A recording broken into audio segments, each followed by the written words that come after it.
को संविधान दिवस की हार्दिक शुभकामनाएं।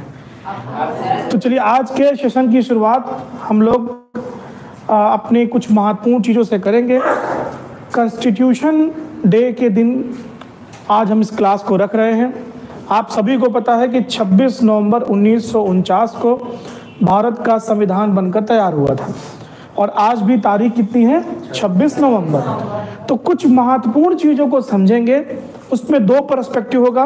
एक तो आपका आगामी एग्ज़ाम जो आपका एमपीपीएससी का एग्ज़ाम होने वाला है, और साथ ही साथ एमपीपीएससी के साथ ही आपका भविष्य में आपके और भी जितने एग्ज़ाम्स हैं उन सभी एग्ज़ाम्स के लिए आज की क्लास बहुत महत्वपूर्ण होगी।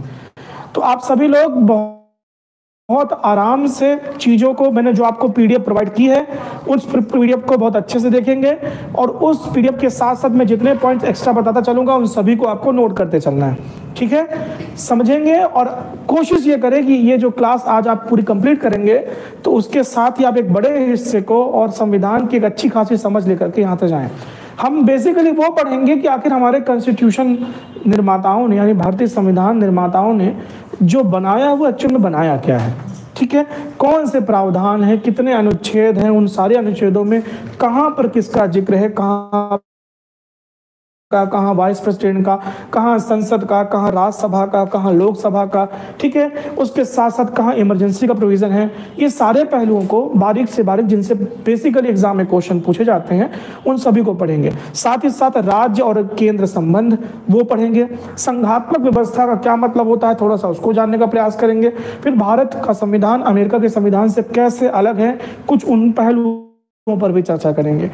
तो एक बहुत बड़े हिस्से, और कोशिश ये करेंगे कि आज की क्लास लेने के बाद आप अच्छे खासे कॉन्फिडेंस नजर आए इस पर्टिकुलर सब्जेक्ट में, ठीक है। तो शुरू करते हैं आज के सेशन को। बहुत ध्यान समझते चलिएगा। मैं सबसे पहले जिन बिंदुओं पर आपसे डिस्कशन करना चाहता हूं वो यहाँ पर एक डेट है, ठीक है। इसके पहले आप सभी को पता है कि डॉक्यूमेंट्स, मैंने आपको बताया कि डॉक्यूमेंट एक आया अंग्रेजों की तरफ से जिसमें ये डॉक्यूमेंटेड था कि भारत को अब आज़ादी दे दी जाएगी। एक पर्टिकुलर डेट उन्होंने दिमाग में रख रखी थी कि 15 अगस्त के आसपास हम आज़ादी दे देंगे और उसके बाद 2 डोमिनियन स्टेट आपको बनेंगे, जैसे पाकिस्तान होगा और एक भारत होगा, और इन दोनों के लिए कॉन्स्टिट्यूशन बनाने के लिए कॉन्स्टिट्यूशन असेंबली बनेगी। तो हम भारत पर फोकस करते हुए आगे बढ़ते हैं। तो हमारे पास जो सबसे महत्वपूर्ण पहली डेट आती है, ये सभी को दिख रहा है ना, और वीडियो भी क्लियर चल रहा है ना, ये दिख रहा है, ये डेट दिख रही है सारी। चलिए तो देखिए, सबसे पहले क्वेश्चन का आंसर बताइए मुझे कि फॉर्मेशन ऑफ कॉन्स्टिट्यूशन असेंबली कब हुआ था, यानी भारत के संविधान बनाने के लिए जो संविधान निर्मात्री एक सभा बननी थी उसका निर्माण कब हुआ। बनना की आजादी के पहले शुरू हो गया था।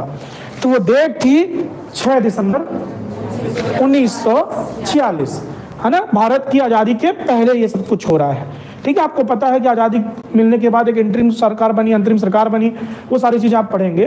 लेकिन यहाँ देखिए, तो 6 दिसंबर फॉर्मेशन ऑफ कॉन्स्टिट्यूशन असेंबली, ठीक है, ये आप याद रखिएगा। भारतीय आ गया, अभी दिख रहा है, ठीक है। तो 9 दिसंबर 1946, 6 दिसंबर को कॉन्स्टिट्यूशन बनती है। 9 दिसंबर को द फर्स्ट मीटिंग कब हुई, 9 दिसंबर 1946 को। संविधान बैठक कब हुई, 9 दिसंबर 1946 को। आप मेरी बात ध्यान समझिएगा। 9 दिसंबर, 11 दिसंबर और 13 दिसंबर, मैंने आपको कई बार इसको रटाने का प्रयास किया है, 9, 11 और 13, ठीक है। ये आप अपने दिमाग में रखे रहेंगे, 9 दिसंबर, 11 दिसंबर और 13 दिसंबर, ठीक है। 9, 11, 13, ठीक है, दिसंबर 1946 क्या क्या हुआ था समझते हैं। तो आप यहां पर याद रखिएगा, the first meeting of constitution assembly held on 9 दिसंबर 1946। क्या क्या हुआ था इसमें, कॉन्स्टिट्यूशन हॉल में ये जो पहली बैठक बैठी थी।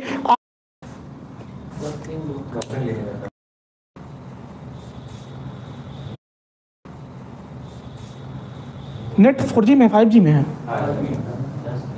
होनी तो नहीं चाहिए।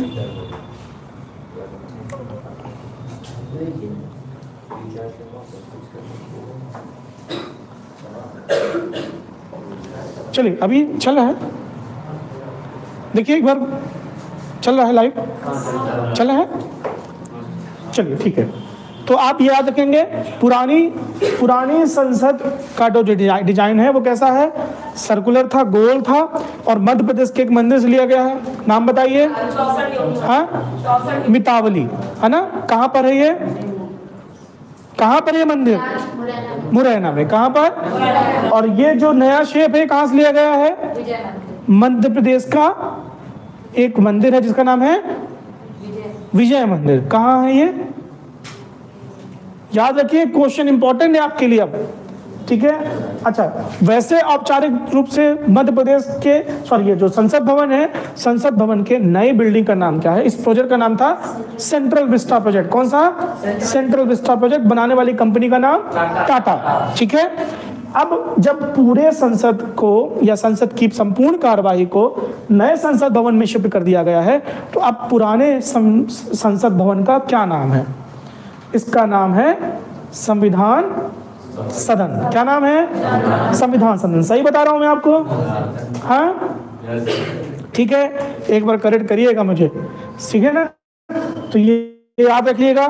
तो अब आपके लिए क्यों, क्योंकि संविधान का निर्माण भी इसी संसद भवन में बैठ करके किया था, ठीक है। इसका डिजाइन जो तैयार करने वाले कौन थे, लुटियंस थे। कौन थे, लुटियंस। इसलिए पूरे इलाके को लुटियंस दिल्ली भी कहा करते हैं। क्या कहते हैं बेटा, लुटियंस दिल्ली कहा करते हैं। तो ये जो पुराना संसद भवन है ये भी इंपॉर्टेंट है, और आपके लिए नया संसद भवन भी इंपॉर्टेंट है, ठीक है। तो यहां पर एक बात याद रखिएगा, यहां पर सबसे पहले जिस व्यक्ति ने सबसे पहले एड्रेस किया था संसद भवन में, संविधान निर्माण जो पहली बैठक हुई, उस बैठक में सबसे पहले संबोधन करने वाले व्यक्ति का नाम था जेबी कृपलानी। क्या नाम था बेटा, जेबी कृपलानी, याद रखिएगा। तो करने वाले व्यक्ति का नाम जेबी कृपलानी था। चलिए हम आगे देखते हैं। अब हमारे पास, तो आप पहले डेट को पढ़ लिए, दूसरी डेट को पढ़ लिए, अब हम लोग आगे बढ़ते हैं और नेक्स्ट डेट्स को देखते हैं। राइट, यहां देखेंगे, समझेंगे इसको अच्छे से।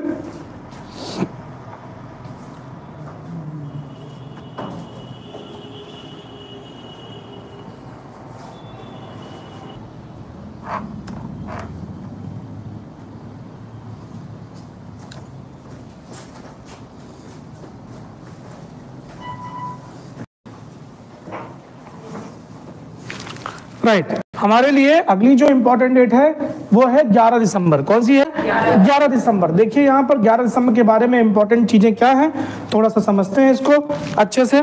राइट, देखिए 11 दिसंबर को क्या है, मैंने आपको बताया 9, 11 और 13। तो 11 दिसंबर को पहले दिन की जो बैठक हुई उसमें हमने नॉन परमानेंट अध्यक्ष चुना। क्या चुना, एक सीनियर मोस्ट व्यक्ति को बैठा दिया था। क्या नाम था उनका, डॉक्टर सच्चिदानंद सिन्हा। डॉक्टर सच्चिदानंद सिन्हा को बैठा दिया, उनको, वो सीनियर मोस्ट व्यक्ति थे, लेकिन उन्हें कंटिन्यू नहीं किया गया, क्योंकि संविधान निर्माण जैसा बड़ा काम करने के लिए एक ठीक ठाक स्वस्थ व्यक्ति चाहिए था, वृद्ध ना हो, मतलब एक्सक्यूज ना हो भविष्य में।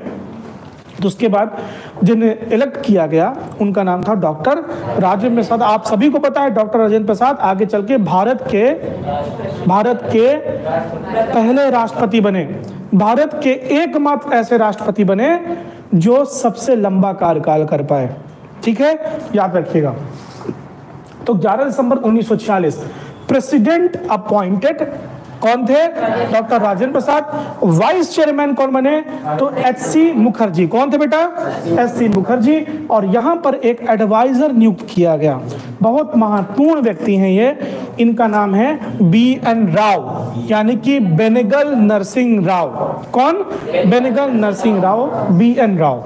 B.N. राव को एडवाइजर नियुक्त किया गया।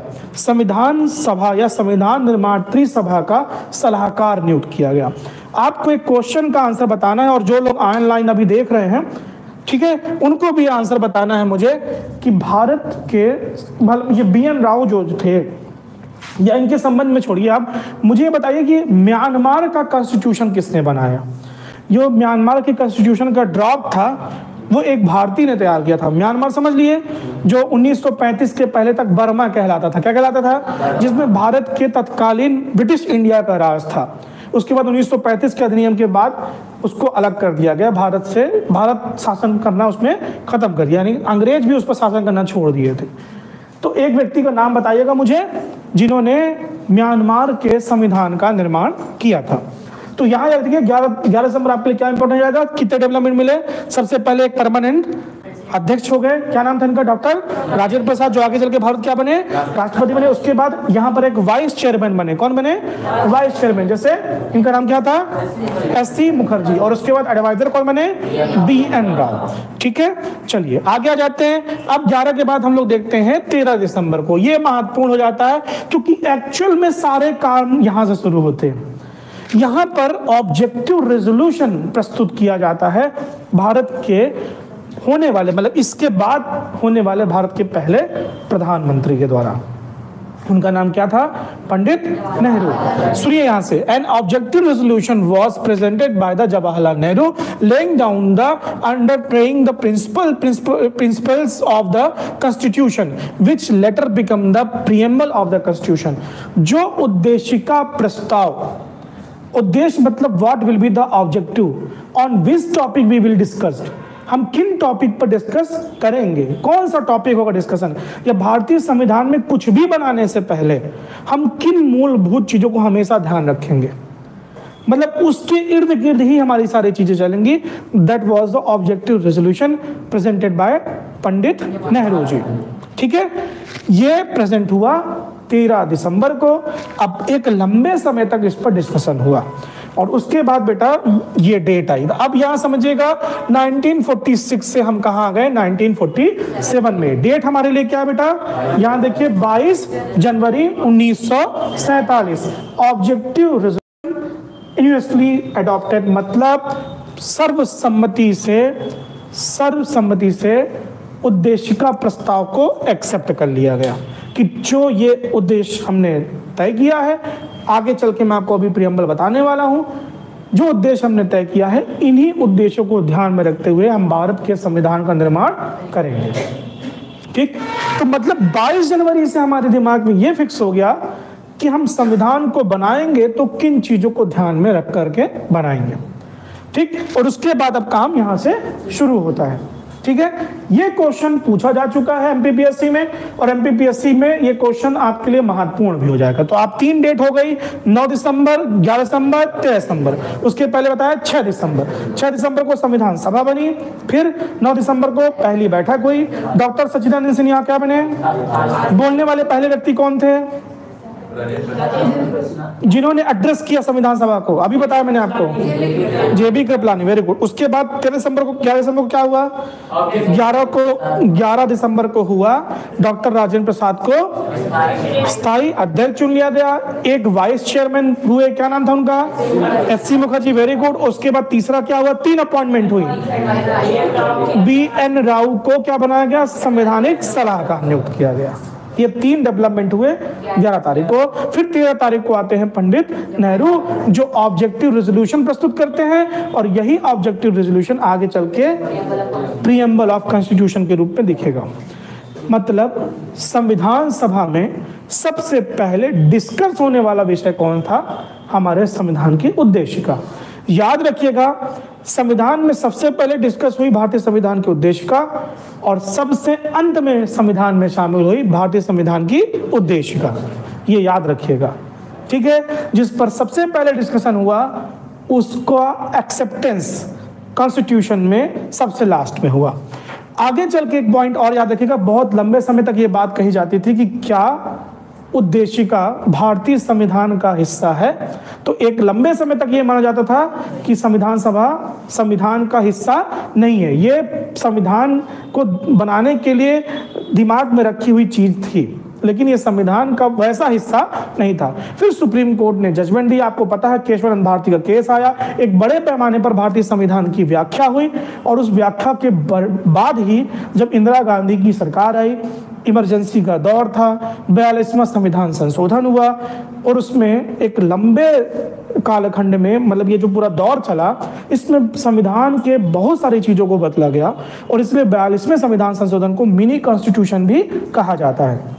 उसी समय इंदिरा गांधी जी ने संविधान संशोधन करवा करके संविधान की प्रस्तावना को भी संशोधित कर दिया, क्योंकि इसके पहले सुप्रीम कोर्ट ने जजमेंट दे दिया था कि भारतीय संविधान की प्रस्तावना भारतीय संविधान का हिस्सा है, और जिस तरह से भारतीय संविधान के बाकी भागों को संशोधित कर सकते हैं वैसे प्रस्तावना में भी संशोधन संभव है। बस ये बात याद रहे कि मूल भावना का नष्ट नहीं होना चाहिए, क्योंकि आपको पता है कि संसद ये करेगी। संविधान संशोधन कौन करेगी? संसद करेगी। भाग 20 अनुच्छेद 368 का उपयोग किया जाएगा संविधान संशोधन के लिए, और संसद इस काम को करेगी। लेकिन संसद की शक्ति कभी भी संविधान निर्माण सभा के बराबर नहीं हो सकती, क्योंकि जो संविधान निर्माताओं ने बना दिया है वो हमारा मूल कॉन्स्टिट्यूशन है। हम भविष्य में कितने भी कॉन्स्टिट्यूशन अमेंडमेंट कर लें, लेकिन मूल भावना को छेड़ेंगे नहीं, क्योंकि इसका रक्षक है कौन? Supreme court of India. जब भी ऐसी बात आएगी तो सुप्रीम कोर्ट तुरंत संज्ञान लेगा और ऐसे मामलों में वो लागू किए हुए किसी भी प्रावधान को रोक सकता है, निरस्त कर सकता है। रोक सकता है सही वर्ड है, ठीक है, ये याद रखिएगा। संसद के बनाए किसी जजमेंट को या कोई ऐसे बिल को, कोई ऐसे एक्ट को अगर समझ में नहीं आ रहा है सुप्रीम कोर्ट को, तो वो उसे होल्ड कर सकता है, ठीक है, याद रखिएगा। तो अब आपको यहाँ से आगे बढ़ना है। तो हमारे पास वो डेट आ गई, कौन सी है बेटा? 22 जनवरी, जब ये एक्सेप्ट हो गया। उसके बाद आ जाते हैं 22 जुलाई 1947, नेशनल फ्लैग अडॉप्टेड। भारत का हमारा राष्ट्र ध्वज, जो हम सबकी आन बान शान है, ठीक है। कहीं पर तिरंगा लहराता दिख जाता है तो गर्व की अनुभूति होती है ना। सभी को लगता है कि कभी हमारे जिंदगी में भी ऐसा दिन आए कि एक दिन हमको फ्लैग होस्टिंग करने का मौका मिले, हम खड़े रहें, फ्लैग होस्ट करें और उसके बाद जनगण मन बजे, ठीक है। तो कोशिश कीजिए, मेहनत कीजिए, आएगा वो दिन। आगे चलते हैं। 22 जुलाई के बाद अगला डेट, इंपॉर्टेंट डेट कौन सा है? 29 अगस्त 1947। अच्छा, मुझे अभी बताइए 29 अगस्त को क्या मनाया जाता है? राष्ट्रीय पक्का? किसके बर्थडे के उपलक्ष्य में? मेजर क्या थे वो? हॉकी के। अभी क्या किया गया उनके नाम से? क्या कर दिया गया है? राजीव गांधी खेल रत्न पुरस्कार का नाम बदलकर मेजर ध्यानचंद पुरस्कार कर दिया गया। तो 29 अगस्त आपको भूलेगा नहीं। तो 29 अगस्त याद रखिएगा 1947, drafting committee appointed with the doctor B R. Ambedkar as a chairman. तो बी.आर. अम्बेडकर साहब को क्या बनाया गया? जो संविधान का ड्राफ्ट तैयार करना था उसका अध्यक्ष, उसका चेयरमैन बनाया गया। ये महत्वपूर्ण है आपके लिए, ठीक है, इसको याद रखिएगा। अगली डेट हमारे लिए इंपॉर्टेंट है, तो हम चलते हैं कहां पर? यहाँ पर इसके बाद मतलब 29 अगस्त के पहले हमको यहाँ ये पढ़ना था क्या? 15 अगस्त। ये थोड़ा सा ऐसा है ये सीक्वेंस। तो 15 अगस्त को आपको पता ही हमको क्या हुआ? भारत को आजादी मिल गई। ये डेट हमारे वश में नहीं थी। मैंने बताया कि it was somehow documented in the document provided by the Britishers. अंग्रेजों ने जो डॉक्यूमेंट दिया था उस डॉक्यूमेंट में इस डेट का मेंशन था, तो ये हमारे हक में नहीं था। लेकिन आज का रेलेवेंस, आज की डेट का रेलेवेंस और फिर 26 जनवरी का रेलेवेंस क्या है मैं आपको बताने वाला हूँ। तो ये तो हमारे अधिकार में नहीं थी और इस पर भारत के नेताओं ने फिर होल्ड भी नहीं किया कि एक काम करिए, थोड़ा रुक जाइए, कुछ देर बाद हमको आज़ाद करिए। हमको एक डेट को याद रखना है, क्योंकि आपको पता है कि एक लाहौर अधिवेशन हुआ था 1929-30 में, ठीक है। और उसके बाद एक डेट को भारत के लोगों ने स्वाधीनता दिवस मनाना शुरू कर दिया था, उसका नाम था 26 जनवरी। तो 26 जनवरी होनी चाहिए थी ये वाली डेट, लेकिन रिस्क नहीं ले सकते थे, तो इनको बोला कि भाई तुम जाओ, किसी तरह जाओ। तो फिर इस डेट में हमने आज़ादी ले ली। अभी संविधान निर्माण का काम चल ही रहा है। क्यों? क्योंकि संविधान निर्माण का पूरा कब होगा? 1949 में। अभी समय कौन सा है? 1947। आगे बढ़ते हैं, यहाँ देखिए। तो अगली जो आपके लिए डेट आएगी इंपॉर्टेंट, इसको देखिए बेटा, यहाँ देखिए। अब आएगी कौन सी डेट आपके लिए? सामने देखिए, हाँ जी, 16 जुलाई 1948। देखिए क्या है अब यहाँ पर, along with the H.C. Mukherjee, V.T. Krishnachari was also elected as a second vice president. तो कभी आपसे पूछ सकता है कि इनमें से अध्यक्ष और उपाध्यक्ष की कुर्सी पर कौन कौन बैठे? तो अध्यक्ष तो तय थे डॉक्टर राजेंद्र प्रसाद। उसके बाद उपाध्यक्ष कौन कौन थे? तो एक एस.सी. मुखर्जी और उनके साथ में कौन आ गया? वी.टी. कृष्णाचारी। हालांकि वी.टी. कृष्णाचारी कब आते हैं? 26 जुलाई 1948, सॉरी 16 जुलाई 1948 को। ठीक, अब आप यहां से दिमाग में रखिएगा 48 के बाद आपके समय क्या आने वाला है? 49। ये है आज की डेट। ठीक, इस दिन क्या हुआ बेटा? सभी लोग बताइए मुझे। Constitution of India passes and accepted by the constitution assembly. इस दिन भारत के संविधान का संपूर्ण काम खत्म हो चुका था, निर्माण हो चुका था। अब चाहते तो इसी डेट से लागू कर सकते थे, कुछ पॉइंट्स को लागू भी कर दिया गया, लेकिन उसके बाद इंतजार किया गया। क्यों? क्योंकि 15 अगस्त वाली तो हमारे अधिकार में थी नहीं और रिस्क भी नहीं ले सकते थे कि रुकिए आप जनवरी में आजाद करिएगा हमको। ठीक है भाई, उन तो कहते भाई तुम लोग जाओ जल्दी से, जैसे जा सकते हो। तो उसके बाद अब देखिए यहाँ पर हम लोग आ रहे हैं 26 जनवरी की ओर। तो उसके पहले कहाँ आएंगे? 24 जनवरी। ये क्वेश्चन इंपॉर्टेंट है। लास्ट मीटिंग कब हुई? ठीक है, संविधान सभा की लास्ट मीटिंग कब हुई? ये कब थी? 24 जनवरी 1950 को। और इस दिन क्या हुआ? यहाँ पर लगभग सभी जितने उस वक्त मेंबर थे उन सभी ने संविधान के दस्तावेज पर क्या किया? साइन किया। 395 अनुच्छेद यानी आर्टिकल थे, 8 शेड्यूल थे और 22 भाग थे। ये उस वक्त की स्थिति थी। भारत के संविधान को 24 जनवरी के दिन साइन कर दिया गया। इसके एक दिन बाद क्या होता है आप सभी मुझे बताइए, क्योंकि एक आयोग एग्जाम में आपके आता है राष्ट्रीय मतदाता दिवस, है ना? और राष्ट्रीय मतदाता दिवस यानी भारतीय संविधान के किस भाग में जिक्र है? निर्वाचन आयोग का भाग 15 अनुच्छेद 324 से 329 ए तक।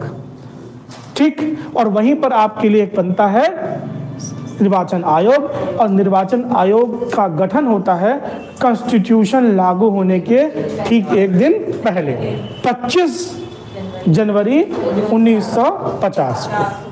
और उसके बाद 26 को क्या हो जाता है? 26 जनवरी, क्योंकि इसका संबंध 1929-1930 के लाहौर अधिवेशन से है, जब भारत के उस वक्त के नेताओं ने समूचे रूप से घोषणा करके, पंडित नेहरू स्पेशली निर्णय करते क्या बोला था कि हम क्या मनाएंगे हर साल? स्वाधीनता दिवस या आज़ादी का दिवस मनाएंगे। तो 15 अगस्त हमारे अधिकार में नहीं था, लेकिन 26 जनवरी हमारे पास था, तो हमने इंतजार किया। 26 नवंबर से कब तक इंतजार किया भाई? 26 जनवरी से। और फाइनली वो डेट आ गई जब भारत का संविधान पूरी तरह से भारतीयों पर लागू हो गया। आपको पता होना चाहिए कि जिस दिन से भारत का संविधान लागू हुआ उस दिन से अमेरिका, सॉरी जो आपके फॉरेनर्स जो हमारे यहाँ रह रहे थे, या कुल मिला के कहिए तो अंग्रेज जो भारत में शासन कर रहे थे, उनका जो सबसे सर्वोच्च पद भारत के लिए था उसका नाम था गवर्नर जनरल। गवर्नर जनरल, देखिए एक तो वायसराय की पद की समाप्ति कब हो जाती है? 1947 को। 15 अगस्त 1947 को जो वायसराय हो जाता है वो फिर से क्या बन जाता है? Governor general. आपको पता है कि भारत का अंतिम वायसराय कौन था? Lord Mountbatten. भारत का पहला गवर्नर जनरल, स्वतंत्र भारत का पहला गवर्नर जनरल, अरे स्वतंत्र भारत का पहला गवर्नर जनरल कौन हुआ? अरे जो एक रात पहले तक वायसराय था वही क्या हो गया? Governor general, Lord Mountbatten. फिर उसके बाद प्रथम भारतीय जो गवर्नर जनरल बना और एकमात्र भारतीय जो गवर्नर जनरल, उनका नाम क्या था? सी राजगोपालाचारी। तो भारत के अंतिम गवर्नर जनरल कौन बने? सी राजगोपालाचारी। कुल मिलाकर गवर्नर जनरल की पोस्ट खत्म हो गई इस तारीख से, क्योंकि आपको लिखा है, आपने पढ़ा है, मैं अभी आऊंगा भी, कि भारत का सर्वोच्च पद कौन सा होगा? भारत के राष्ट्रपति का। वो तीनों सेनाओं का सर्वोच्च सेनापति होगा और भारत की सभी समस्त कार्यवाही शक्ति किसके अंतर्निहित होगी? राष्ट्रपति के। और जो कुछ सरकार करेगी वो किसके लिए करेगी? राष्ट्रपति के लिए करेगी। मतलब इस तारीख से हमारा जो संविधान का सबसे सर्वोच्च पद है प्रेसिडेंट ऑफ इंडिया के नाम से भारत का चालू हो गया कहानी, यानी कि गवर्नर जनरल पोस्ट खत्म।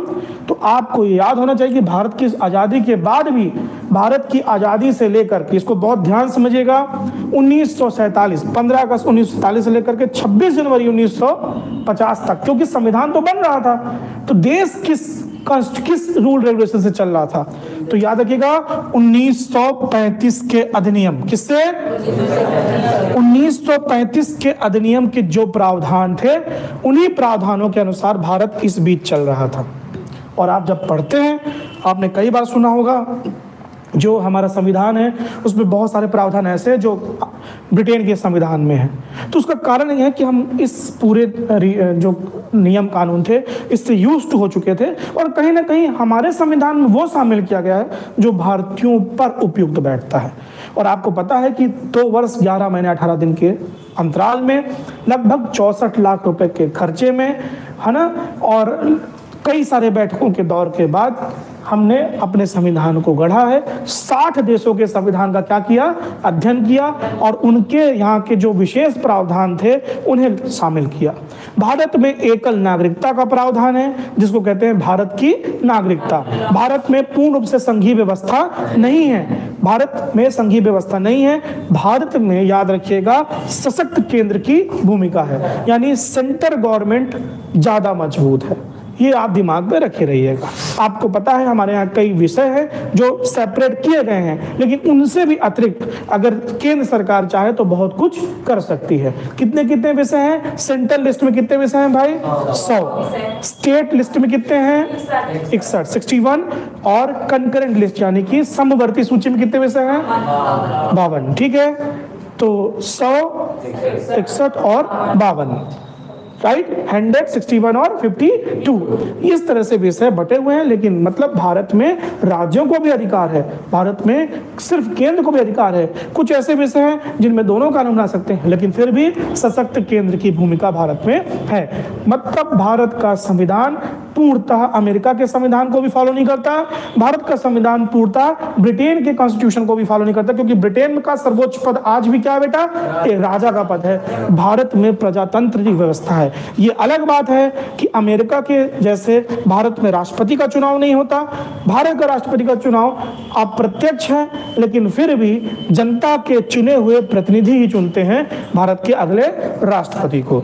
तो कहीं ना कहीं जनता के लिए और जनता के द्वारा जो डेमोक्रेसी का रियल मीनिंग है वो भारत में देखने को मिलता है। तो ये आपके लिए छोटी सी समरी थी कि एक्चुअल में कॉन्स्टिट्यूशन बनाने के पहले की कहानी क्या थी। और अब हम पढ़ेंगे एक्चुअल में भारत के संविधान में क्या क्या है वर्तमान में। ठीक है, तो सबको समझ में आया? कोई दिक्कत यहाँ तक? ठीक है, सब 2 मिनट के रोकिए इसको।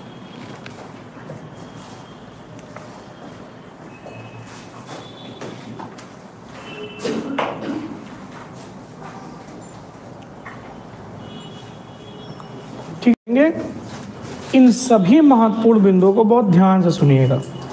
ठीक है, अभी आपने पढ़ा कि भारत के संविधान निर्माताओं ने 2 वर्ष 11 महीने 18 दिन में लगभग 64 लाख रुपए के खर्च में अथक परिश्रम करके 60 देशों के संविधान को पढ़ करके, ठीक है, एक बड़े लंबे कालखंड में भारतीय संविधान को गढ़ा। जिस वक्त ये संविधान तैयार हुआ उस वक्त भारतीय संविधान में 395 अनुच्छेद थे। कितने भाग थे? 22 भाग थे। और अनुसूचियां कितनी थी? अगर मैं वर्तमान की बात करूं तो आप में से कोई भी मुझे 396वां अनुच्छेद नहीं बता पाएगा। बता पाएगा क्या? कोई मुझे 23वां भाग नहीं बता पाएगा।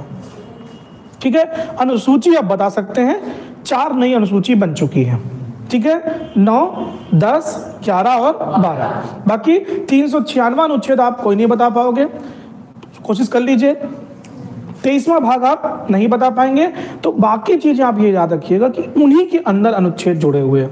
ऐसे आप सर्च करके देखेंगे तो कहीं पर 448, कहीं पर आप कोई संख्या ज्यादा बता सकते हैं, लेकिन वैसे भी आप देखेंगे तो संविधान में अभी भी आपको कितने अनुच्छेद देखने को मिलेंगे? 395। क्योंकि आपसे कभी भी कोई पूछता है कि भाई 395 अनुच्छेद नहीं है, तो आप उससे बस एक ही चीज पूछिए कि 396 नंबर का अनुच्छेद हमको बता दीजिए। अगर मिल जाता है तो फिर अच्छी बात है, संख्या बढ़ गई है।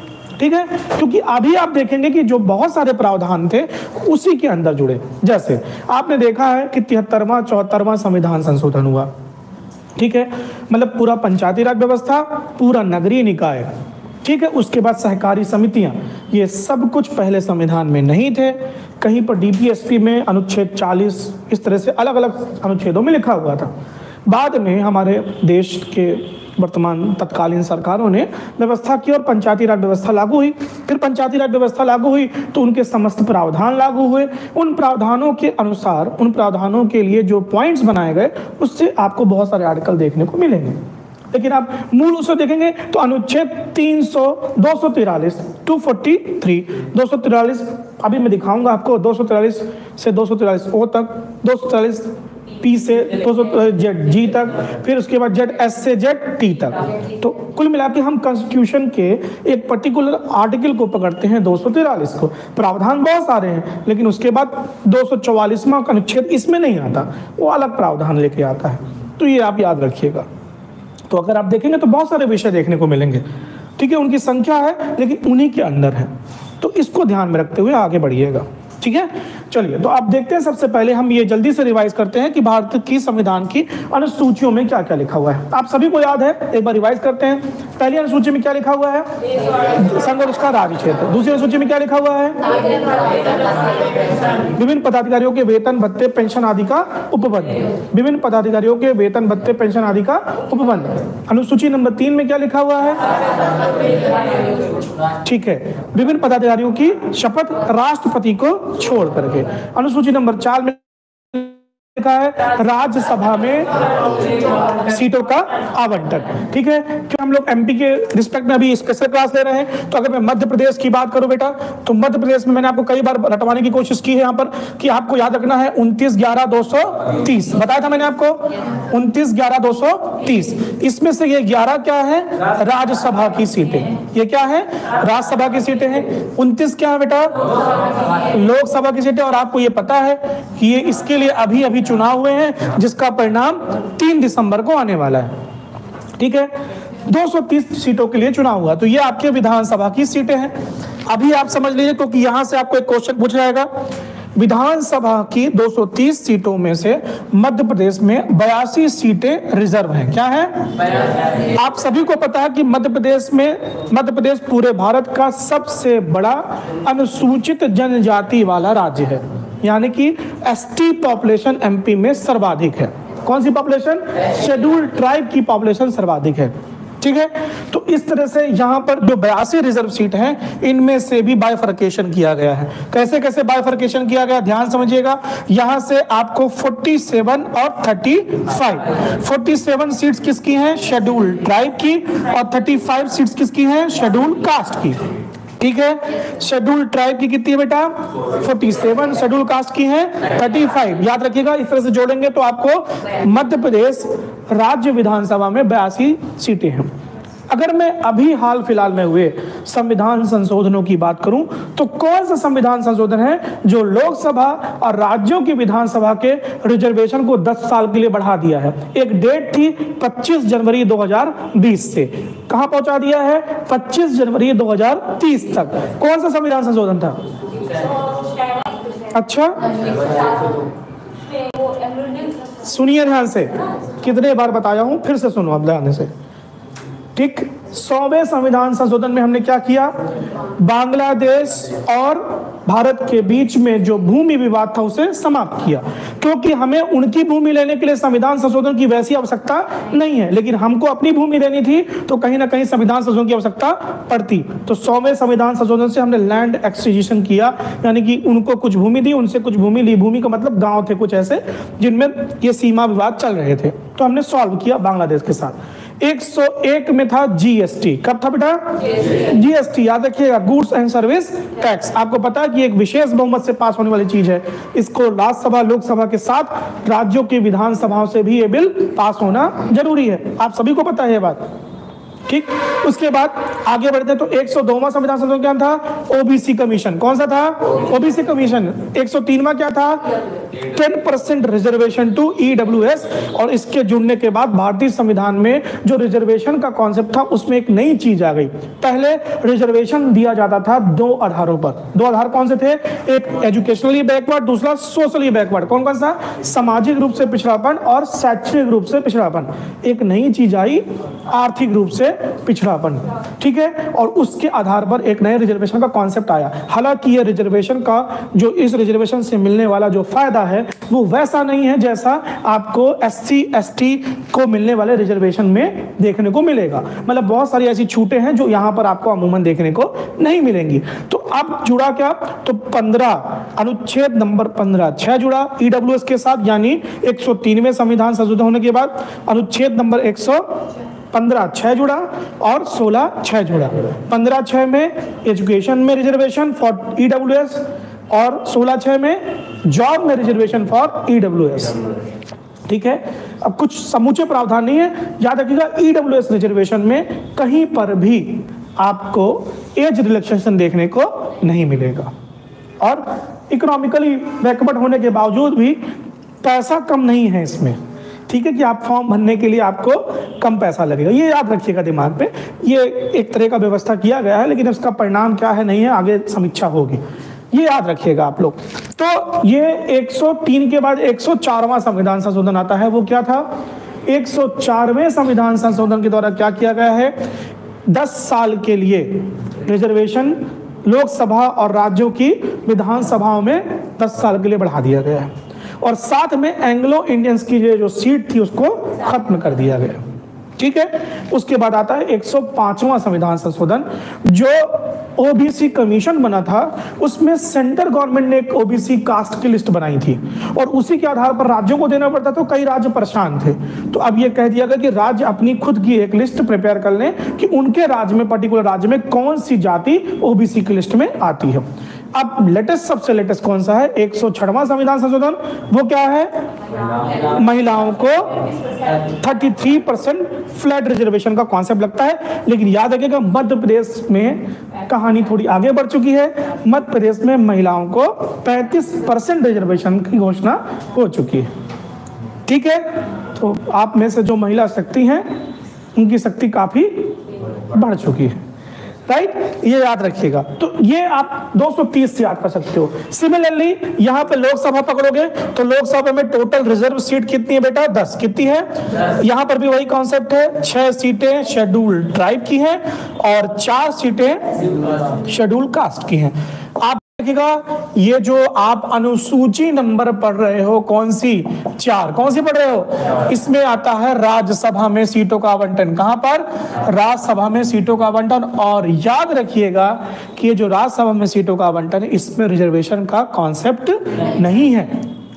ठीक है, यहाँ पर थोड़ी अलग कहानी है भेजने वालों की और जाने वालों की। और ये थोड़ा सा एक ऐसा मंडल दिखाई देता है, शिष्ट मंडल या काफी प्रभुत्व जनों की सभा कहलाती है। अब ये अलग बात है कि वहाँ कोई भी पहुंच जाएगा जिसका पॉलिटिकली सपोर्ट होगा। ये आपको कुछ ऐसे नेता देखने को मिलेंगे जो शायद डेस्क पर डांस करते मिलेंगे सीटों के उनके सामने, आपके राज्यसभा के अध्यक्ष के सामने। तो ऐसे लोग भी पहुंचते हैं, कोई बड़ी बात नहीं है, ये प्रजातंत्र है, यहाँ कोई भी पहुंच सकता है कहीं भी। ठीक है, चलिए आगे बढ़ते हैं हम लोग। तो आप यहाँ पे समझिएगा, तो मैंने आपको एक तरह से 100वां, 101वां, 102वां, 103वां, 104वां, 105वां, 106वां संविधान संशोधन समझाया और साथ में MP की स्थिति बताई और साथ में आपको अनुसूची नंबर 4 भी पढ़ाई। अनुसूची नंबर 4 के बाद क्या आता है, अनुसूची नंबर 5। क्या है बेटा ये, अनुसूचित जनजातीय क्षेत्रों में प्रशासन संबंधी उपबंध। और आपको ये बात अच्छे से पता है कि जो अनुसूचित क्षेत्र होगा उससे कौन निर्धारित करेगा, राष्ट्रपति। कोई क्षेत्र अनुसूचित क्षेत्र है, इसे डिसाइड करने वाला व्यक्ति कौन है, प्रेसिडेंट ऑफ इंडिया। यहाँ देखिए तो अनुसूचित क्षेत्र। उसके बाद अनुसूची नंबर 6 में क्या लिखा है, असम, त्रिपुरा, मेघालय, मिजोरम संबंधों में विशेष प्रावधान। अभी आपने देखा मणिपुर, क्या यहाँ पर जिक्र है मणिपुर का, थोड़ा सा पढ़िएगा। और जिक्र नहीं है तो फिर कहानी क्या है, आपने मैती और 2 संप्रदाय हैं, कौन सी, कुकी और मैती, उनके बीच विवाद देख रहे हैं। विवाद बहुत तीव्र हुआ, बहुत कुछ हुआ, बड़ा शर्मसार करने वाली घटनाएं भी हुई, लेकिन हो गया, विवाद चल रहा है, उसका भविष्य क्या होगा अभी हमको नहीं पता है। तो ये अनुसूची नंबर 6 देखिएगा। 7वां क्या है बेटा, आपको पता है केंद्र राज्य संबंध। और मैंने आपको बताया कि केंद्रीय सूची में कितने विषय हैं? 100। कितने हैं? राज्यों में कितने हैं? 61। और समवर्ती में कितने हैं? 52, यानी कि 52, यानी कि कंकरेंट लिस्ट में 52, स्टेट लिस्ट में कितने हैं? 61, और सेंट्रल लिस्ट में कितने हैं भाई? 100, 161, 52। एक दो बार बोल दीजिए, 161, 52। ठीक है, तो आपको याद रहेगा, इससे याद रखिएगा। ये 7वीं अनुसूची है आपकी। आते हैं 8वीं अनुसूची। आपको पता है कि भारत की कोई राष्ट्रभाषा नहीं है। प्रयास कई बार हो चुका है, लेकिन भारत की कोई राष्ट्रभाषा नहीं है। ये अलग बात है कि भारत की हिंदी को, या हमारी हिंदी को, जिसका विकास काफी क्रमों में हुआ। आपको पता है कि सबसे पहले वैदिक संस्कृत थी, फिर लौकिक संस्कृत आई, फिर आई पाली, फिर आई प्राकृत, फिर आया अपभ्रंश। अपभ्रंश में सबसे प्रमुख हुआ सौर सैन्य अपभ्रंश। सौर सैन्य अपभ्रंश के फिर मगधी, अवधी, बुंदेली, निमाड़ी, जितनी भी भाषाएं जिनसे आपको हिंदी का हल्का सा सेंस आ जाए, उन सब का विकास एक क्रम में हुआ। तो वर्तमान हिंदी का क्रम किससे हुआ है? संस्कृत से। किससे हुआ है? भारत की मैक्सिमम लैंग्वेज से विकास किससे हुआ है? संस्कृत से। लेकिन भारत की भाषा, जैसे अंग्रेजों ने पूरे देश में राज करने के लिए सबसे पहला काम क्या किया?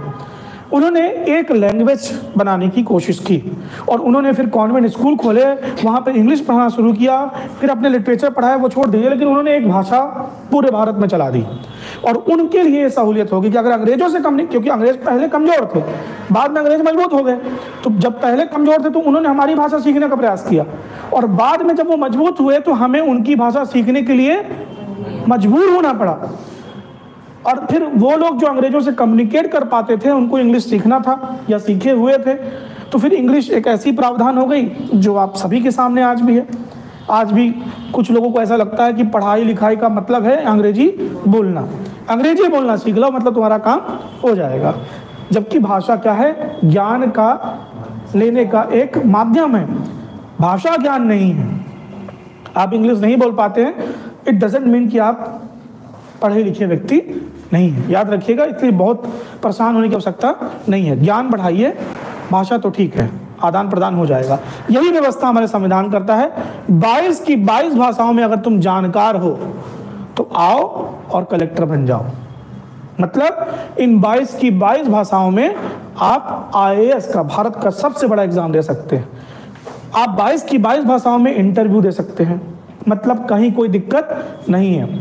वो जगह ऐसी है जहां पर ज्ञान वैल्यू रखता है, भाषा वैल्यू नहीं रखती। ठीक है, याद रखिएगा, इंपॉर्टेंट है। तो ये 8वीं सूची में क्या बेटा? 22 भाषाओं को छोड़ दो, राजभाषाओं का जिक्र है। कौन सी? India has no national language. Bharat की कोई राष्ट्रीय भाषा नहीं है। भारत में 22 राजभाषाएं हैं, याद रखिएगा, वर्तमान में यही है। ठीक है, आप अनुच्छेद बताइए मुझे, कौन से अनुच्छेद नंबर? 343 से 351, भाग नंबर 17। वेरी गुड, भाग 17, अनुच्छेद 343 से 351 तक राजभाषाओं का जिक्र है। ये अलग बात है कि भारत में हिंदी को राष्ट्रभाषा बनाने के लिए बहुत सारे लोगों ने प्रयास किया, है ना, जिसमें से वो सभी लोग थे बेटा जो शायद खुद हिंदी नहीं बोलते थे या हिंदी भाषी क्षेत्रों से नहीं थे। जैसे सबसे बड़े इसके प्रणेता कौन थे? महात्मा गांधी जी प्रणेता थे। वो चाहते थे कि हिंदी को क्या बनाया जाए? सरदार पटेल जी, वो कहाँ के थे? गुजराती, लेकिन क्या बोलते थे? हिंदी को राजभाषा बनाइए। ठीक है, बहुत सारे लोग थे, कुछ तमिलियन भी थे जो कह रहे थे क्या? हिंदी को राष्ट्रभाषा बनाइए। कुल मिला के एक भाषा होगी तो देश संगठित होगा। लेकिन आज का दिक्कत क्या है कि हर राज्य की अपनी भाषा है, और उनको लगता है कि हमारा राज्य संगठित कैसे होगा? हमारी भाषा से होगा, हमारी भाषा को बना दो। तो थोड़ी दिक्कतें तो हैं, लेकिन ये अच्छी बात है कि आज कश्मीर से कन्याकुमारी, अटक से लेकर कटक तक चले जाइए, आपको हिंदी समझने वाले मिल जाएंगे। जो पूर्व में ऐसी व्यवस्था आपको देखने को नहीं मिलती। पहले इंग्लिश समझते थे, लेकिन आज हिंदी लोग जानते हैं। तो ठीक है, चीजें आगे और डेवलप होंगी। 8वीं अनुसूची याद रखिएगा, 9वीं अनुसूची, 10वीं अनुसूची, 11वीं अनुसूची, 12वीं अनुसूची, ये आपके लिए थोड़ा सी महत्वपूर्ण है। वीडियो चल रहा है, एक बार देख लीजिए, ऑडियो आ रहा है? ठीक है, तो 9वीं, 10वीं, 11वीं, 12वीं, ये सारी अनुसूचियां आपके लिए महत्वपूर्ण है। इसको आप लोग समझते चलिएगा। राइट, चलिए एक बार इसको भी पहुंचा दीजिए, शेयर कर दीजिए और लोगों तक, है ना, बाकी लोग जिनके पास है। राइट, तो अब यहां से आप समझिए ये आपके लिए थोड़ी सी महत्वपूर्ण हो गया। 1 मिनट में इसको शेयर कर दूं।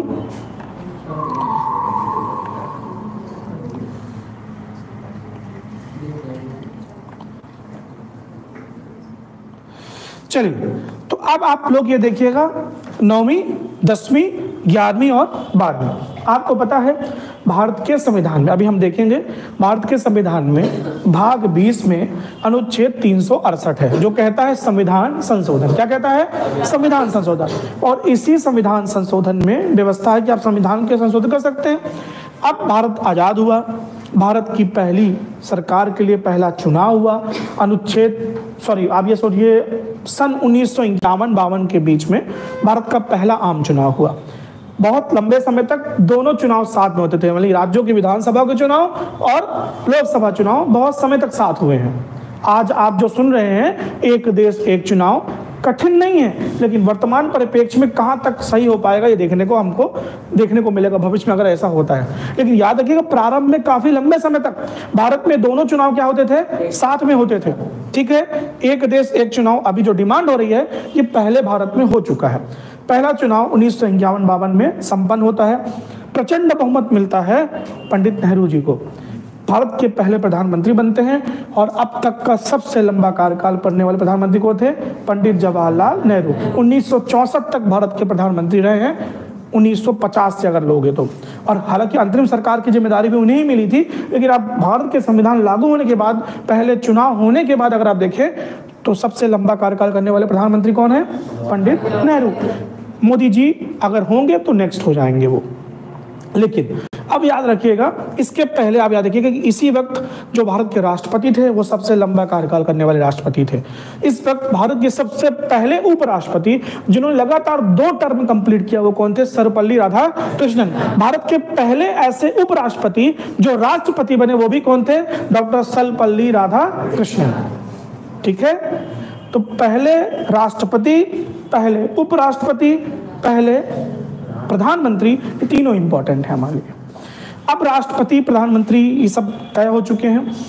प्रधानमंत्री नेहरू आ गए हैं सत्ता में, और आपको पता है कि भारत के संविधान निर्माण के समय से ही सब अपनी डिमांड को रख रहे थे, है ना? रख रहे थे। एक तरफ पृथक राज्य, भाषा के आधार पर पृथक राज्य की मांग चल रही थी, जिसमें आंध्र प्रदेश की मांग काफी प्रचंड हुई। आपको पता है पुट्टी श्री रामलल्लू आए, आमरण अनशन में बैठे, उनकी मृत्यु हुई। आगे चल के आंध्र प्रदेश का गठन हुआ। हालांकि वास्तविक आंध्र प्रदेश के गठन की कहानी अलग है, लेकिन आंध्र देश का गठन हुआ। किसका हुआ? आंध्र देश का गठन हो गया। और आंध्र प्रदेश या आंध्र देश जो था वो भारत में भाषा के आधार पर बनने वाला पहला राज्य हुआ। फिर बाकी राज्य भी डिमांड करने लगे कि हमें अलग राज्य चाहिए भाषा के आधार पर। गुजराती, मराठी अलग होने लगे, गुजरात में अलग मांग होनी थी, ऐसे भारत में हर जगह अलग अलग मांग होने लगी। तो उसके इन सबको ध्यान में रखते हुए हमारे देश के जो प्रभुत्व जन थे उन्होंने तय किया कि एक समिति बनाई जाए जिसका नाम था फजल अली आयोग। कौन था? फजल अली आयोग। फजल अली आयोग की रिकमेंडेशन आई। रिकमेंडेशन के हिसाब से 1 नवंबर 1956 को मध्य प्रदेश का गठन हुआ। किसका गठन हुआ? मध्य प्रदेश का गठन हुआ। आपको पता है कि मध्य प्रदेश के गठन के समय मध्य प्रदेश में 43 जिले थे। कितने जिले थे? 43 जिले थे। उसके बाद मध्य प्रदेश की शुरू से ही कैपिटल क्या थी? भोपाल, जो कि उस वक्त तत्कालीन समय में सीहोर की एक तहसील थी। भोपाल खुद जिला बना 1972 में। कब? 1972 में। 1972 में 2 नए जिले बने, अलीराजपुर और सॉरी कौन बना? 1972 में 2 नए जिले बने थे। एक का नाम था भोपाल, राजा भोज आए थे। कौन आए थे? राजा भोज, राजनांदगांव और भोपाल। उसके बाद 1998 में 16 नए जिले बने। ठीक है, 2 समिति बनी, BR दवे समिति और SN सिंघवी समिति। सिंघवी समिति और दवे समिति ने रिकमेंडेशन दी, 16 नए जिले बने। मध्य प्रदेश में 1998 में जिलों की संख्या बढ़कर 61 हो गई। कितनी हो गई? 61 हो गई। जिलों की संख्या 61 हो गई। उसके बाद मध्य प्रदेश और छत्तीसगढ़ का विभाजन होता है। भाषा आधार थी, लेकिन और भी चैलेंजेस थे। तो छत्तीसगढ़िया सबले बढ़िया वाली कहानी हुई और छत्तीसगढ़ ने 16 नए जिले अपने क्षेत्रीय क्षेत्रों से, जो आपने छत्तीसगढ़ का मैप और भारत का मैप, मध्य प्रदेश का मैप देखा होगा, तो उस मैप से सटे 16 जिले लेकर चला गया। ये वो 16 जिले नहीं थे जो 1998 में बने थे। ये 1998 में बनने वाले 16 जिले लेकर नहीं गया, बल्कि आप जो सीमा देखते हैं वहां के 16 जिले लेकर के छत्तीसगढ़ अलग अलग राज्य बन गया। मध्य प्रदेश में वापस से जिलों की संख्या कितनी हो गई? 45। कितनी हो गई? ठीक है, 45 हो गई। उसके बाद 2003 में अशोक अनूपपुर और अशोक अनूप बुरे हैं, अशोक नगर अनूपपुर और बुरहानपुर आया। उसके बाद अली सिंह आए, मतलब अलीराजपुर और सिंगरौली आए 2008 में। फिर 2008 के बाद 2013 में निवाड़ी बना, 2013 में आगर मालवा बना, 2018 में निवाड़ी बना, और उसके बाद मध्य प्रदेश में एक साथ 3 नए जिले बन गए। कौन कौन से बन गए? अभी 2023 में मऊगंज और मैहर, रीवा संभाग में मऊगंज और मैहर। उसके बाद पांडुना। कौन सा? पांडुना। तो मध्य प्रदेश में वर्तमान में जिलों की संख्या कितनी हो गई है? 52 और 3 55। याद रखिएगा।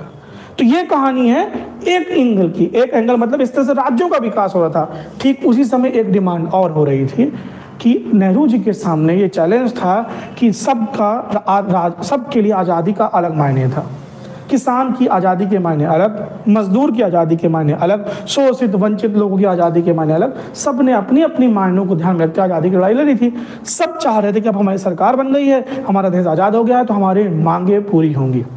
और सबसे बड़ा रोड़ा है कि वो समाज जो आर्थिक रूप से संगठित नहीं होता या आगे आर्थिक रूप से प्रगतिशील नहीं होता, वो समाज ज़्यादा जल्दी टूटता है, बिखरता है। वहाँ पे सब कुछ संभव है। ठीक है, अंग्रेजों ने भी यही किया। पहले हम लोगों को हमारे जो अर्थव्यवस्था के साधन थे उस पर उन्होंने प्रहार किया। जब वो प्रहार कर दिया, हम विघटित हो गए, तो फिर उन्होंने अपने तरह से हम पर शासन करने की शुरुआत की। तो सबसे पहली डिमांड जो थी, एक बड़े काश्तकार जिसके पास 500 एकड़ 1000 एकड़ की ज़मीन थी। आपको पता है कि जिनकी भूमियाँ बची आज़ादी के बाद भी, वो कहीं ना कहीं अंग्रेजों के चाटुकार थे। वो तभी अपने भूमि को, अपनी संपत्ति को बचाने में सक्सेस हो पाए थे। नहीं तो कोई ऐसा तरीका नहीं था जो अंग्रेजों ने किसी को छोड़ा हो। तो कुछ लोग ऐसे थे जिनके पास 1500 एकड़ ऐसे ज़मीन थी, और कुछ व्यक्ति ऐसे थे जो भूमिहीन थे, मजदूर थे, और आज़ादी के बाद भी मजदूरे रह गए, तो उनके लिए आज़ादी के क्या ही मायने थे। तो नेहरू जी ने प्रयास करना चालू किया। लेकिन आपको पता है कि संपत्ति का अधिकार मूल अधिकार था। क्या था? संपत्ति का अधिकार मूल अधिकार था। और संपत्ति के अधिकार में मतलब आप किसी संपत्ति छीन नहीं सकते। छीनोगे तो चले जाएगा सुप्रीम कोर्ट। और आपको पता है कि अनुच्छेद नंबर 13 और अनुच्छेद नंबर 32 मौजूद है। 13 कहता है कि कोई ऐसा प्रावधान आ ही नहीं सकता जो मूल अधिकारों को अल्पित करता हो या समाप्त करता हो। अगर करेगा तो अपने आप निरस्त माना जाएगा। डॉक्ट्रिन ऑफ सेवरेबिलिटी जिसे कहते हैं, वहीं पे आता है। बहुत डिटेल में मत जाएंगे, पढ़ाऊंगा जब पॉलिटी पढ़ेगा तो पढ़िएगा। फिर 32 कहता है कि अगर आपके मूल अधिकार का हनन होता है तो फिर आप चले जाइए सुप्रीम कोर्ट। वहाँ पे सुप्रीम कोर्ट आपकी बहुत सारी चीज़ें मदद करने को बैठा ही हुआ है। तो कुल मिला के चैलेंज था। अब ये कैसे ओवरकम हुआ? तो नेहरू जी ने इन सबको देखते हुए 2 चीज़ें करवा दी। 13 और 368 की कहानी चेंज करवा दी। 368 में लिखवा दिया कि 13 368 से अलग है। ये एक साथ नहीं हुआ, लेकिन आप समझ लीजिए यही व्यवस्था वर्तमान में है। 13 अलग है और 368 अलग है। 368 की शक्ति इतनी है कि 13 को गिरफ्त में ले सकती है। तो मतलब आप ऐसा कर सकते हैं, ऐसी व्यवस्था वर्तमान में की कर दी गई है, लेकिन मूल भावना नष्ट नहीं होनी चाहिए। ठीक है, तो कुछ ऐसा प्रावधान है। कुल मिला के नेहरू जी ने एक ऐसी अनुसूची बनवाई जिस अनुसूची के विषय को आप सुप्रीम कोर्ट में खड़ा चैलेंज नहीं कर सकते। कुल मिला के 9वीं अनुसूची बनी, पहले संविधान संशोधन के द्वारा। किसके द्वारा? उसके बाद 10वीं में क्या बना बेटा? दल बदल कानून। कब बना दल बदल कानून? कब आया? 1985। कौन सा संविधान संशोधन था? Very good. कौन सा? 52वां। पक्का है ना? 1985 में दल बदल कानून आया। ठीक है, उसके बाद 11वीं अनुसूची आई। कौन सी आई? 11वीं अनुसूची। नेक्स्ट कौन सी आई? इसमें आया पंचायती राज। क्या आया? पंचायती राज आया। और ये आया नगरीय निकाय। क्या आया बेटा? नगरीय निकाय। याद रखिएगा, महत्वपूर्ण है आपके लिए, पंचायती राज और नगरीय निकाय। तो इस तरह से मूल संविधान में 8 अनुसूचियां थी। 9वीं जुड़ी, 10वीं जुड़ी, 11वीं जुड़ी और उसके बाद 12वीं जुड़ी। तो ये आपके पास 12 अनुसूचियां हो गई। ठीक है, मूल संविधान में कितनी थी? 8। वर्तमान में कितनी है? 12। ठीक है, आगे बढ़ते हैं हम लोग और चीजें समझते हैं। तो अब बेटा हम लोग चल रहे हैं भारतीय संविधान के समस्त भागों को एक साथ देखने के लिए। बहुत धैर्य पूर्वक बैठिएगा, और क्योंकि मैं आपको बता रहा हूं कि यहाँ से 1 नंबर का प्रश्न आपके एग्जाम में बन सकता है, तो उसको बहुत ध्यान से समझिएगा। सबसे पहले भारतीय संविधान की प्रस्तावना का जिक्र है। किसका जिक्र है? भारतीय संविधान की प्रस्तावना का जिक्र है ना? समझ रहे हैं बात को? तो इसको बहुत ध्यान से समझिएगा। मैंने आपको प्रस्तावना कई बार रिपीट भी करवाई है ना, राइट?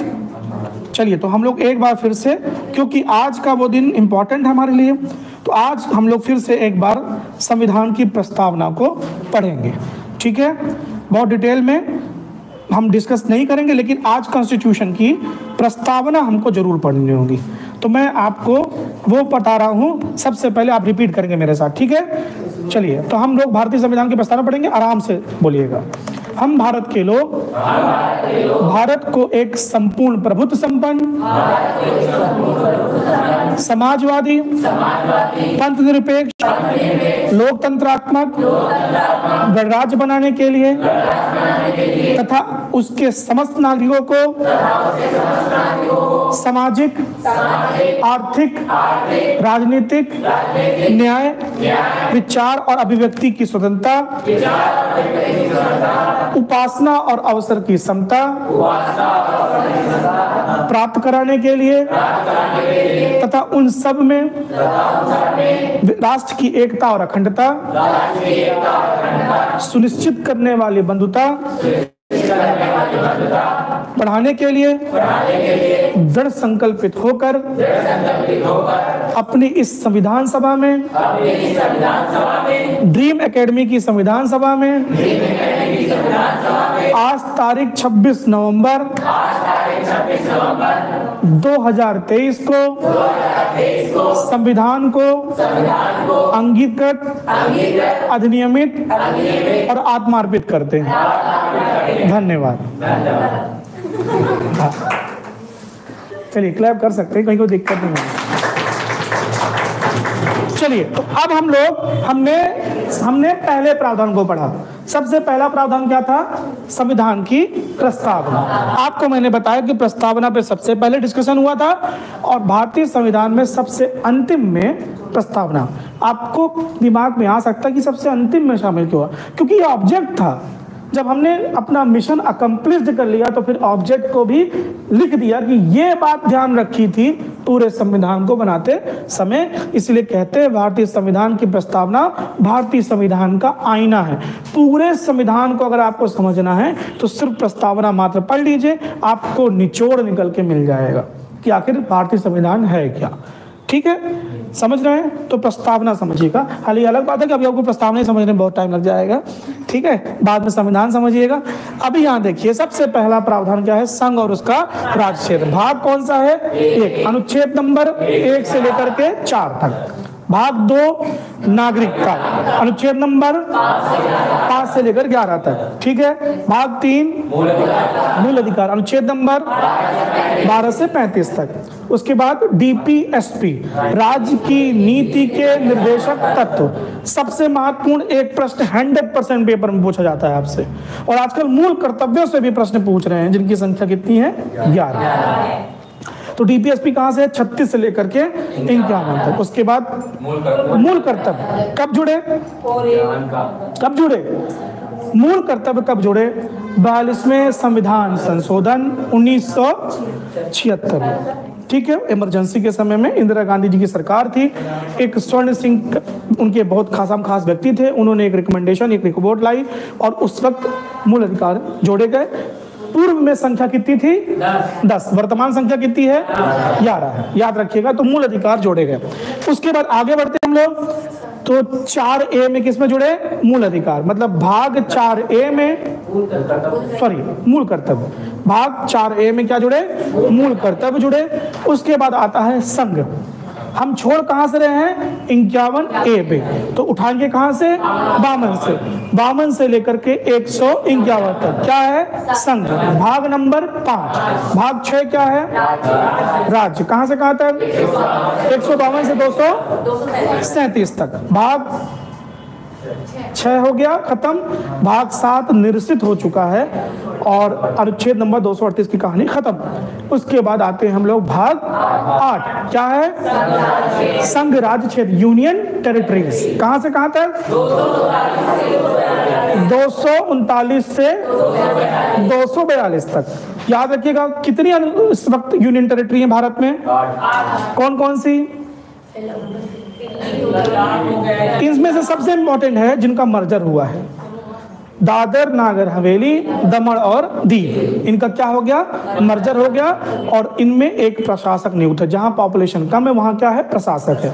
प्रशासक कौन अपॉइंट करेगा? Centre government. बाकी जगह पर लेफ्टिनेंट गवर्नर, जैसे जम्मू कश्मीर में एलजी, लद्दाख में एलजी, ठीक है, लेकिन वहां पर विधानसभा की कहानी अभी नहीं है। अब भविष्य में क्या हो सकता है नहीं पता, क्योंकि जम्मू कश्मीर जब संघ राज्य क्षेत्र बना तब वहां पे विधानसभा थी, लेकिन अब वर्तमान में क्या है और भविष्य में क्या व्यवस्था होगी थोड़ा सा इंतजार करना पड़ेगा।